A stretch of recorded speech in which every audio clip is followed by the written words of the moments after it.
Hi friends, welcome back to Mars Tech Zone YouTube channel. ఈరోజు వీడియోలో EMF detector ఈ EMF డిటెక్టర్ని ఏ విధంగా తయారు చేయాలన్న విధానాన్ని నేర్చుకుందాం. ఈఎంఎఫ్ డిటెక్టర్ ఆధారంగా మన దగ్గరలో ఉన్నటువంటి ఎలక్ట్రోమాగ్నెటిక్ ఫీల్డ్ని తెలుసుకోవడం, కొన్ని రకాల ఏసీ కరెంట్ ఫ్రీక్వెన్సీస్ని కూడా మనం దీని ద్వారా డిటెక్ట్ చేయొచ్చు. అదేవిధంగా సెల్ ఫోన్ రేడియేషన్ కూడా డిటెక్ట్ చేయొచ్చు. ఈ ఈఎంఎఫ్ డిటెక్టర్ని K2 మీటర్ అని అంటారు, నెగిటివ్ ఎనర్జీ డిటెక్టర్ అంటారు. అసలు దీన్ని తయారు చేసిందే ఎలక్ట్రోమాగ్నెటిక్ ఫీల్డ్ని తెలుసుకోవడం కోసం దీన్ని కనిపెట్టారు. దీని ఆధారంగా ఈ కరెంట్ ప్రవహించేటువంటి వైర్ ఏదైతే ఏసీ కరెంట్ పాస్ అవుతుందో ఈ వైర్ని దీన్ని యాంటెన్నా దగ్గరగా తీసుకొచ్చినప్పుడు ఈ లైట్స్ అన్ని బ్లింక్ అవడం, ఇక్కడ ఉన్నటువంటి ఈ ఫ్రీక్వెన్సీని ఇది డిటెక్ట్ చేయడం జరుగుతుంది.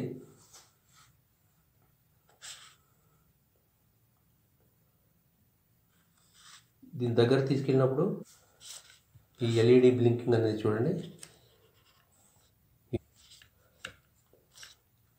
అదేవిధంగా సెల్ ఫోన్ రేడియేషన్ కూడా మనం దీని ద్వారా డిటెక్ట్ చేయొచ్చు. సెల్ ఫోన్ మనం కనెక్ట్ చేసినప్పుడు ఈ ఉదాహరణకి మనం ఒక ఫ్రీ కాల్ని కనెక్ట్ చేసి చూద్దాం. ఎప్పుడైతే దీన్ని కనెక్ట్ చేస్తామో ఆటోమేటిక్గా దీని ప్రభావం వల్ల ఈ ఎల్ఈడి బ్లింకింగ్ కూడా ఇందులో మార్పు గమనించవచ్చు. ఇప్పుడు కాల్ కనెక్ట్ చేస్తున్నాను.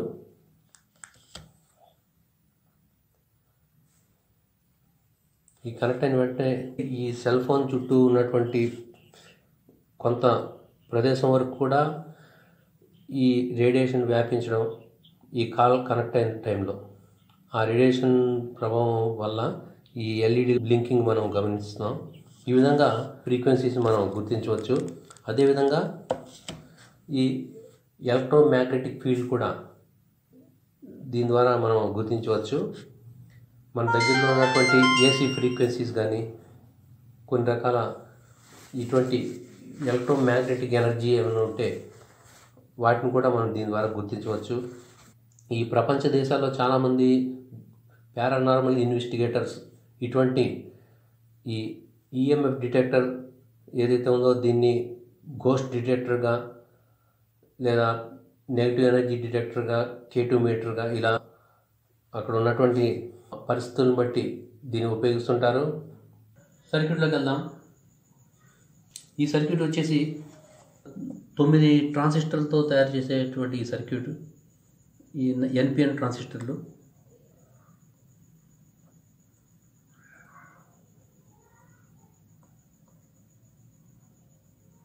ఇది TR1,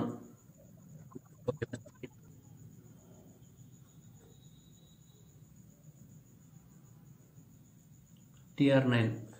ఈ 9 కూడా ఎన్పిఎన్ ట్రాన్సిస్టర్లు. ఇవన్నీ కూడా సేమ్ వాల్యూ BC547 నెంబర్ గల ట్రాన్సిస్టర్లు. TR1 నుంచి TR9 ఆల్ BC547. ఈ TR1 బేస్ నుంచి మనం ఇన్పుట్ సిగ్నల్ తీసుకుంటాం. అంటే ఇది యాంటెన్నా ద్వారా ఈ ఎలక్ట్రోమాగ్నెటిక్ ఫీల్డ్ కానీ ఎలక్ట్రోమాగ్నెటిక్ రేస్ కానీ ఈ ఇన్పుట్ అనమాట. TR1, TR2, TR3 ఈ 3 ఈ ట్రాన్సిస్టర్ ఉన్న స్టేజ్లో ఆ సిగ్నల్ యాంప్లిఫికేషన్ జరుగుతుంది.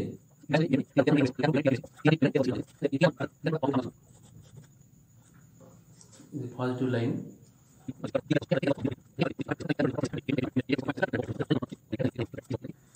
అయితే TR5 నుంచి 1, 2, 3, 4, 5 ఈ 5 ట్రాన్సిస్టర్లు కూడా కలెక్టర్ బయాసింగ్ మెయిన్ సప్లై నుంచి వస్తుంది. ఇక్కడ ఉన్నటువంటి పాజిటివ్ సప్లై నుండి ఒక రెసిస్టర్,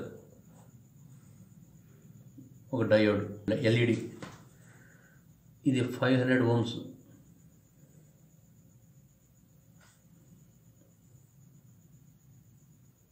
ఇది ఒక ఎల్ఈడి. సర్క్యూట్లో ఉన్న కాంపౌండ్ వాల్యూస్ అన్నీ ఈ విధంగా ఉంటాయి. ఇప్పుడు ఈ కాంపౌండ్స్ అన్నీ ఒక సర్క్యూట్ బోర్డు మీద మనం అసెంబుల్ చేద్దాం. ఈ పీసీబీ ఉంటుంది, ఇది ప్రింటెడ్ సర్క్యూట్ బోర్డు జనరల్. ఇంత సైజు మనకు అవసరం లేదు. ఈ ట్రాన్సిస్టర్లు అన్నీ కూడా ఈ 9 ట్రాన్సిస్టర్లకి సరిపడా లైన్ చూసుకొని మనం సింపుల్గా దీన్ని చాలా చిన్నగా కట్ చేసుకుందాం. ఈ విధంగా కట్ చేసి దీని మీద మనం అసెంబ్లీ చేద్దాం.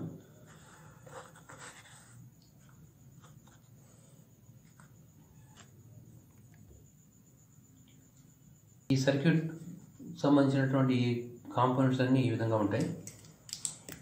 ఇక్కడ 500 ఓమ్స్ రెసిస్టర్ లేదు కాబట్టి ఇక్కడ 1 కిలో ఓం రెసిస్టర్లు 2 ప్యారలల్లో వేయడం జరిగింది. ఇది ఓమ్స్ లా ప్రకారం ఒకే వాల్యూ గల రెసిస్టర్లు 2 ప్యారల్గా ఉన్నప్పుడు టోటల్గా వచ్చే రెసిస్టెన్స్ దాంట్లో హాఫ్ అవుతుంది. అంటే 1000 ఓమ్స్లోంచి 500 ఓమ్స్ తగ్గుతుంది అనమాట ఈ 2 ప్యారల్గా ఉన్నప్పుడు. ఇవన్నీ కూడా 1 కిలో ఓం రెసిస్టర్లు కూడా ప్యారల్ తీసుకున్నాం, 500 ఓమ్స్ తీసుకున్నాం. పవర్ అనమాట, పవర్ ఎల్ఈడి. ఇవి సిగ్నల్ ఇండికేషన్ అనమాట. ఆ సిగ్నల్ స్ట్రెంత్ ఎంత ఉందన్నది ఈ ఎల్ఈడీస్ ద్వారా తెలుస్తుంది. ఇవన్నీ సీక్వెన్స్గా ఉంటాయి. సిగ్నల్ పెరిగే కొద్దీ ఈ ఇండికేషన్ పెరుగుతుంది అనమాట. 1 2 3 4 5. సిగ్నల్ లోగా వచ్చినప్పుడు ఈ ఎల్ఈడీస్ 1 2 3 బ్లింక్ అవ్వడం.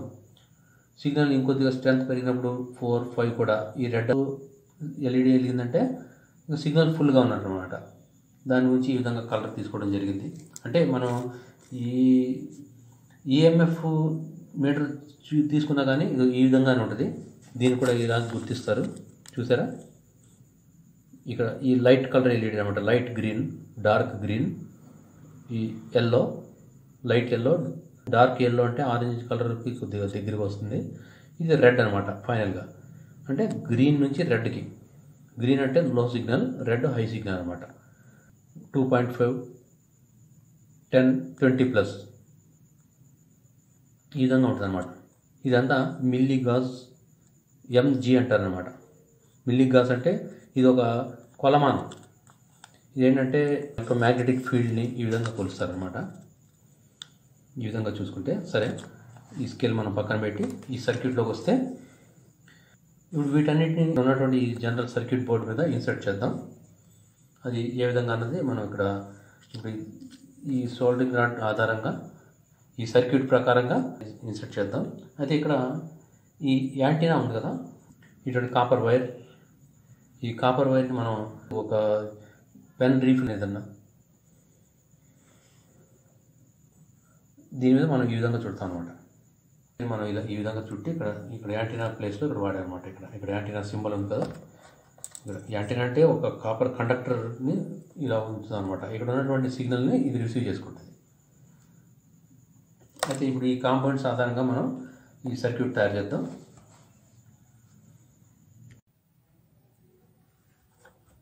ఇప్పుడు ఈ సర్క్యూట్ బోర్డు మీద ఈ ట్రాన్సిస్టర్ని, ఈ కాంపోనెంట్స్ అన్నీ అసెంబుల్ చేయడానికి ముందు మనం దీనికి కావాల్సినటువంటి కేస్ అంటే పైన ఉన్నటువంటి డోమ్ క్యాబినెట్, దానికోసం ఒక అడాప్టర్, ఈ పాత అడాప్టర్ డ్యామేజ్ అయినటువంటిది పోయినటువంటి అడాప్టర్ ఒకటి తీసుకొని దీని లోపలిది ఖాళీ చేద్దాం.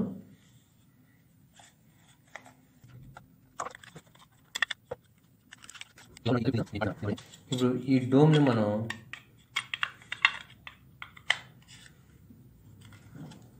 ఈ సర్క్యూట్ బోర్డు లోపల పట్టేలాగా, ఈ 5 ఎల్ఈడీస్ పట్టేలాగా ఇక్కడ హోల్స్ 1 2 3 4 5, ఈ 5 హోల్స్ ఇక్కడ వేద్దాం.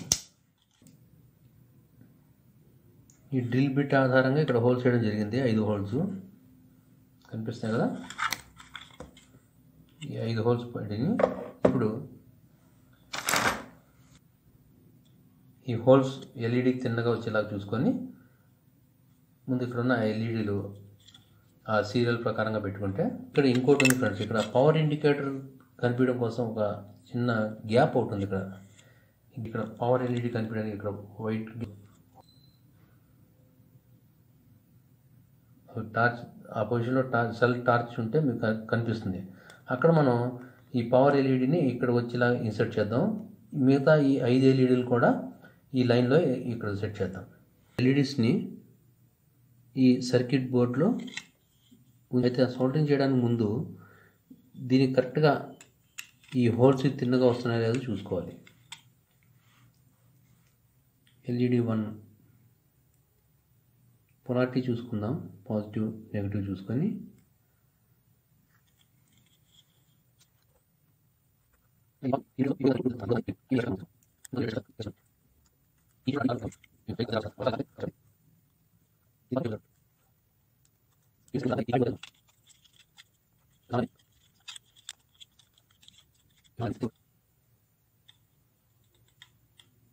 అన్ని సమానంగానే ఉన్నాయి.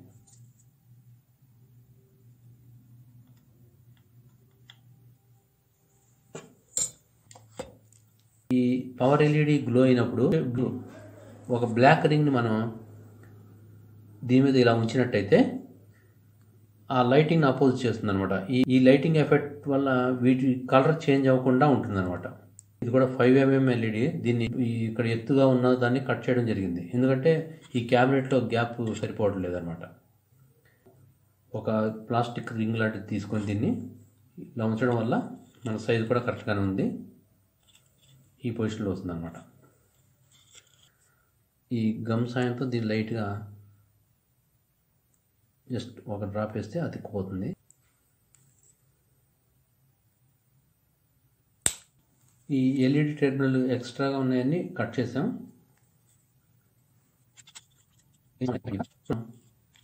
ఇందులో నెక్స్ట్ స్టెప్ ఏంటంటే ట్రాన్సిస్టర్లు కూడా ఈ ఏరియాలో వచ్చేలాగా ఇక్కడ ఉన్నటువంటి ఈ 9 ట్రాన్సిస్టర్లని కూడా ఈ సర్క్యూట్ బోర్డులో ఉంచి సోల్డరింగ్ చేద్దాం. BC547 నెంబరు, ఈ ట్రాన్సిస్టర్ 1 నుంచి ట్రాన్సిస్టర్ 9 వరకు సేమ్ ఒకే నెంబర్ అనమాట. అయితే ఈ ట్రాన్సిస్టర్ ఉంచేటప్పుడు దీని డోమ్లో కూడా ఉంచి చూద్దాం. దీన్ని ఏ హెడ్లో పెట్టి సోల్డరింగ్ చేయాలన్నది ఒక ఐడియా వస్తుంది మనకి. ఈ హెడ్ సరిపోతుంది అంటే కంప్లీట్గా ఈ 3 లెగ్స్ కూడా కంప్లీట్గా కిందకు వచ్చేలాగా మనం ఈ ట్రాన్సిస్టర్ని లోపల ఇన్సర్ట్ చేసుకోవాలి ఈ బోర్డులో ఈ విధంగా.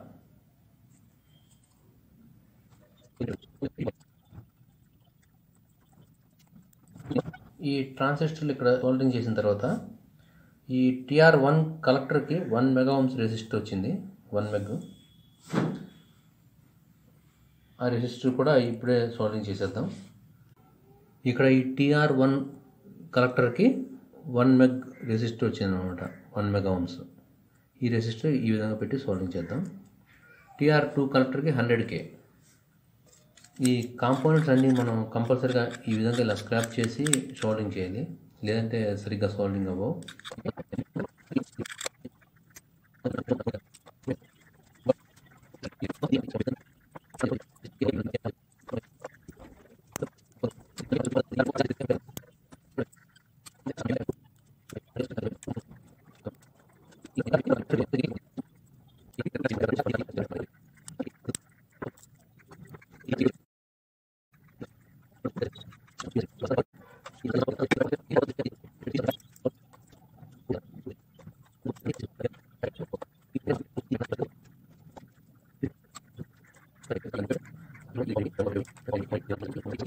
TR5 correct, TR5 6 7 8 9.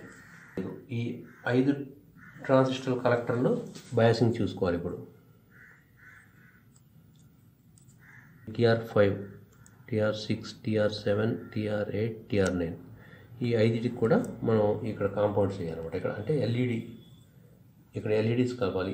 ఈ ఎల్ఈడి ఆల్రెడీ మనం ఇక్కడ ఇన్సర్ట్ చేసాం. ఇక్కడ ఎల్ఈడీస్ వాటికి కలపాలంటే ఇక్కడున్న 500 ohms రెసిస్టర్లు కూడా ఇక్కడ నుంచి 500 ohms రెసిస్టర్లు మనం సోల్డరింగ్ చేసుకోవాలన్నమాట.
TR5 నుండి TR9 వరకు ఈ 5 ట్రాన్సిస్టర్లు కూడా ఈ కలెక్టర్ నుంచి ఈ క్యాథోడ్కి వెళ్ళాలి. ఎల్ఈడి క్యాథోడ్, ఇది యానోడ్.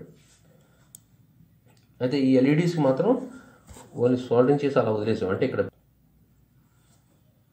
ఇక్కడ ఉన్నటువంటి ఈ క్యాబినెట్ కోసం దాన్ని సపరేట్గా అక్కడ సోల్డరింగ్ చేయడం జరిగింది అనమాట, ఇలా రావడం కోసం.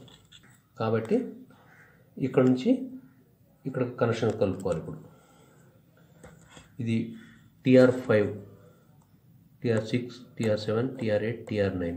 అంటే TR5 నుంచి ఎల్ఈడికి, TR6 నుంచి ఈ గ్రీన్ ఎల్ఈడి, TR7 నుంచి ఎల్లో, TR8 నుంచి ఈ ఎల్లో, TR9 నుంచి రెడ్కి. ఈ విధంగా లోపల కనెక్ట్ చేసుకోవాలన్నమాట.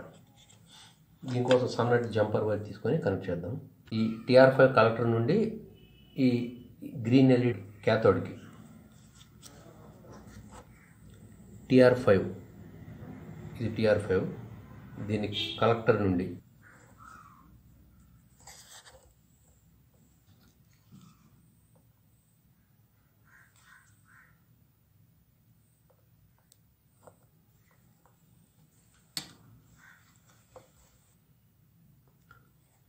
ఈ గ్రీన్ క్యాథోడ్కి అనమాట.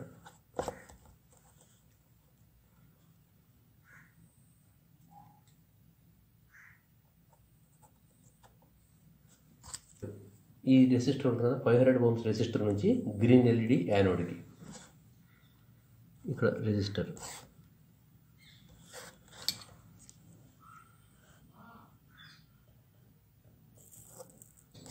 ఈ రెసిస్టర్ నుండి ఈ గ్రీన్ ఎల్ఈడి యానోడ్కి.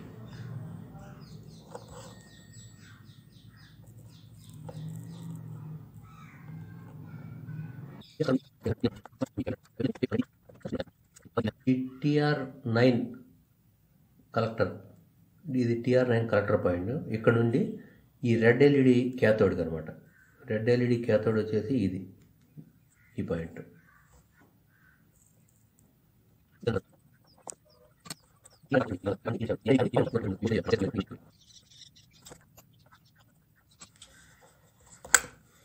ఇప్పుడు ఈ కనెక్షన్స్ అన్నీ పూర్తయినాయి. కాంపోనెంట్స్ అన్నీ కూడా సాల్డరింగ్ చేస్తాం, ఇవేని. అయితే ఇప్పుడు చేయాల్సింది యాంటీనాను, ఈ బ్యాటరీ స్విచ్, ఈ బ్యాటరీ కనెక్టర్. ఇప్పుడు దీన్ని ఈ క్యాబినెట్లో సెట్ చేసుకోవాలి.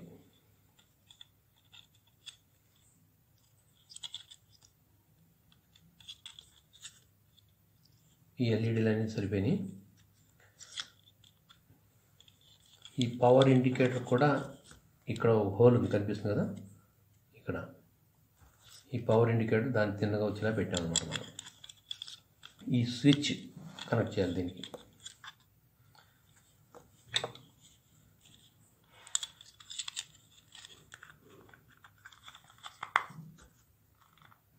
స్విచ్ ఈ ఏరియాలో ఉంటే సరిపడా ఉంటుంది, అంటే ఈ విధంగా ఆపరేట్ చేస్తారు కదా, అంటే ఇక్కడ రావాలి స్విచ్.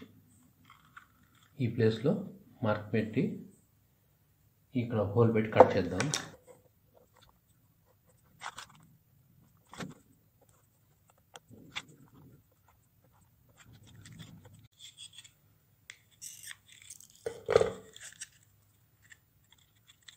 ఈ విధంగా స్విచ్ దీంట్లో సెట్ అయిపోయింది.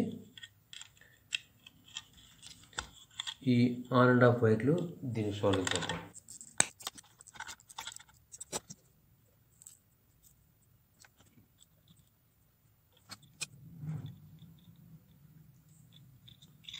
ఈ స్విచ్ కొన్న 2 టెర్మినల్స్కి 2 వైర్లు సోల్డరింగ్ చేసాం.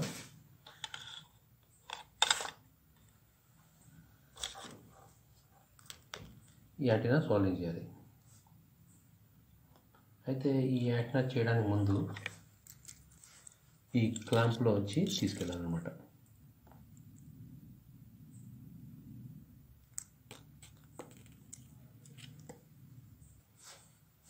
తర్వాత ఇక్కడ నుంచి చూసుకొని ఇక్కడ వరకు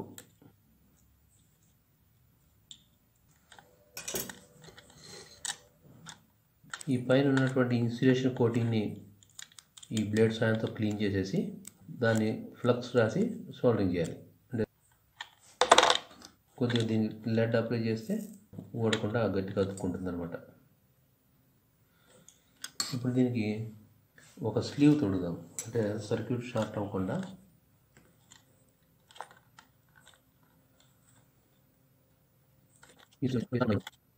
ఇక్కడ ఉన్నటువంటి ఈ TR1 బేస్ ఉంది కదా, ఇక్కడ వస్తుంది అనమాట. ఈ TR1 బేస్ ఇక్కడ ఉంది.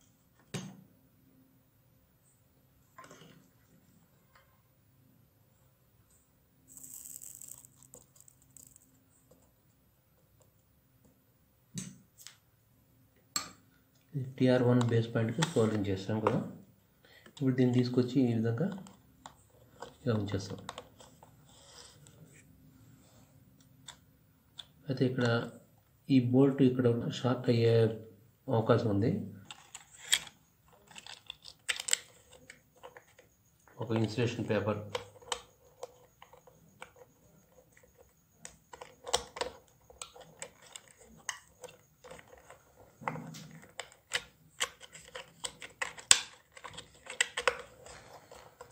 నుంచి ఈ పైనుంచి ఇంకో వాషర్ పెట్టేసి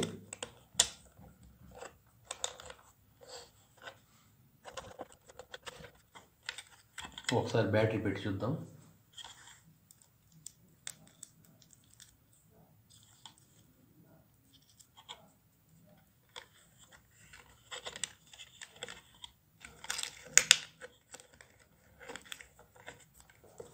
ఈ డోమ్ ఫ్రంట్ పార్ట్ ఉంది కదా, దీన్ని కట్ చేసి అంటిద్దాం దీని మీద.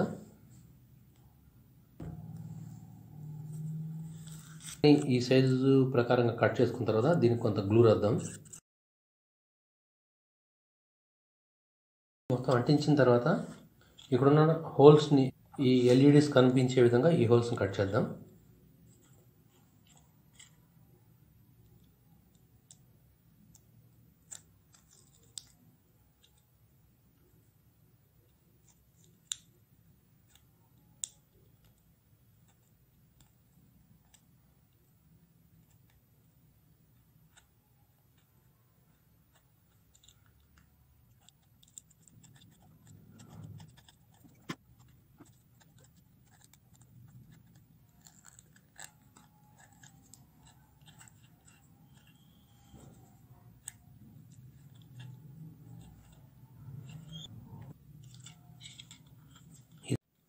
ఇది అంటించిన తర్వాత దీనిపైన ఒక ప్లాస్టర్ ఒకటి అంటించేద్దాం.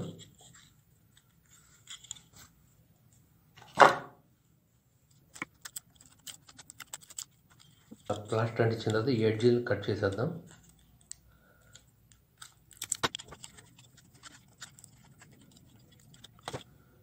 ఇది కరెక్ట్గా అతుక్కుపోయింది. ఇప్పుడు ఇందులో ఈ బోర్డు ఇందులో ఇన్సర్ట్ చేసేద్దాం.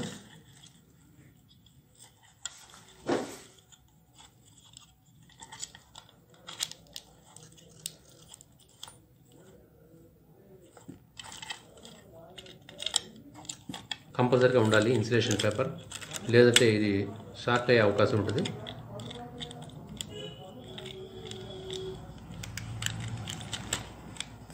ఈ బ్యాటరీని ఇక్కడ ఉంచేద్దాం.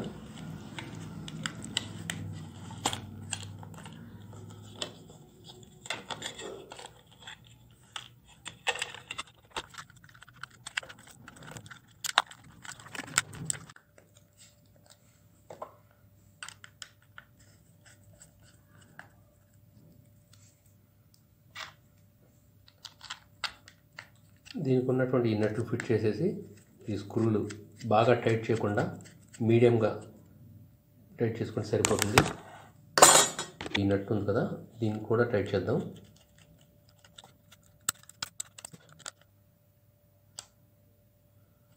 సరిపోయింది. ఇక ఈ యాంటీనా కవర్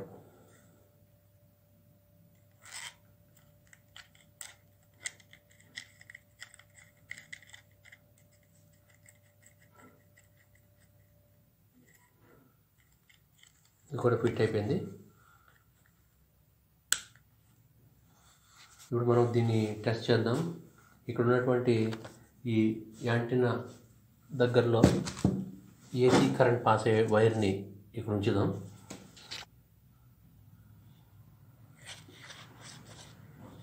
ఇక్కడ ఏసీ కరెంట్ పాస్ అయ్యే వైరు దీని దగ్గరలో వస్తున్నప్పుడు చూడండి, దీని దగ్గర రాగానే ఈ ఎల్ఈడి బ్లింక్ అవ్వడం బాగా పెరిగింది. చూసారు, అన్ని ఎల్ఈడీస్ బ్లింక్ అవుతున్నాయి.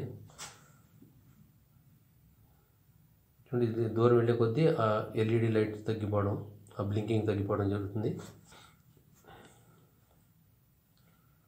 దగ్గరికి వెళ్ళే కొద్దీ ఈ విధంగా లైట్లు బ్లింక్ అవ్వడం జరుగుతుంది. అయితే ఇది కరెక్ట్గా పనిచేస్తుంది. ఇప్పుడు దీని ఆధారంగా మనం మన దగ్గరలో ఉన్నటువంటి ఎలక్ట్రోమాగ్నెటిక్ ఫీల్డ్ని, అంటే విద్యుదయస్కాంత క్షేత్రం, ఈ ఎలక్ట్రోమాగ్నెటిక్ ఫీల్డ్ని గుర్తించవచ్చు. అదేవిధంగా ఏసీ కరెంట్ ఫ్రీక్వెన్సీస్ కూడా మనం దీని ద్వారా డిటెక్ట్ చేయొచ్చు. ఈ సెల్ ఫోన్ రేడియేషన్ సిగ్నల్ కూడా మనం చేయొచ్చు. అది ఎలాగంటే, ఇప్పుడు ఇక్కడ ఉన్నటువంటి ఒక సెల్ ఫోన్లో మనం ఈ సెల్ ఫోన్ దీని దగ్గరలో ఉంచి కాల్ కనెక్ట్ చేసినప్పుడు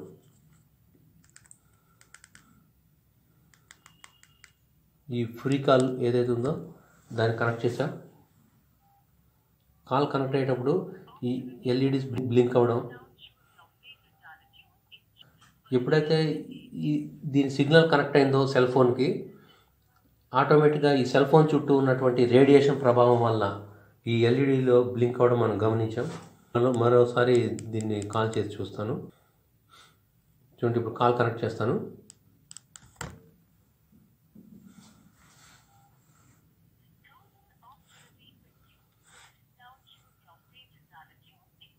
చూసారా, ఈ విధంగా అనేక రకాలుగా మనం దీన్ని ఉపయోగించుకోవచ్చు. ముఖ్యంగా ఈ ఎలక్ట్రోమాగ్నెటిక్ ఫీల్డ్, అదేవిధంగా ఏసీ ఫ్రీక్వెన్సీస్ దీని ద్వారా గుర్తించవచ్చు. అయితే కొంతమంది ఈ పారానార్మల్ ఇన్వెస్టిగేటర్స్ అయితే ఘోస్ట్ డిటెక్టర్ అని, నెగిటివ్ ఎనర్జీ డిటెక్టర్గా దీన్ని ఉపయోగిస్తుంటారు. అయితే నాకైతే వాటి మీద నమ్మకం లేదు. కానీ ప్రపంచ దేశాల్లో చాలామంది దీన్ని ఈ విధంగా వాళ్ళ ఇన్వెస్టిగేషన్ చేస్తూ ఉన్నారు. ఇటువంటి పరికరాల ద్వారా ఈ ఘోస్ట్ డిటెక్టర్ అని, నెగిటివ్ ఎనర్జీ డిటెక్టర్ అని, ఇటువంటి పరికరాలు వాడి పారానార్మల్ ఇన్వెస్టిగేటర్స్ ఇటువంటి చేస్తూ ఉంటారు. అయితే ఇప్పటివరకు సైంటిఫిక్గా ఇప్పటివరకు కూడా ఎక్కడా కూడా ఆధారం అయితే లభించలేదు. కానీ వాళ్ళ ప్రయత్నాలు వాళ్ళు చేస్తూ ఉన్నారు. ఓకే ఫ్రెండ్స్, ఈ వీడియో మీకు నచ్చినట్టయితే లైక్ చేయండి, షేర్ చేయండి, మా ఛానల్ సబ్స్క్రైబ్ చేసుకోండి. నెక్స్ట్ వీడియోలో మళ్ళీ కలుద్దాం. జై హింద్.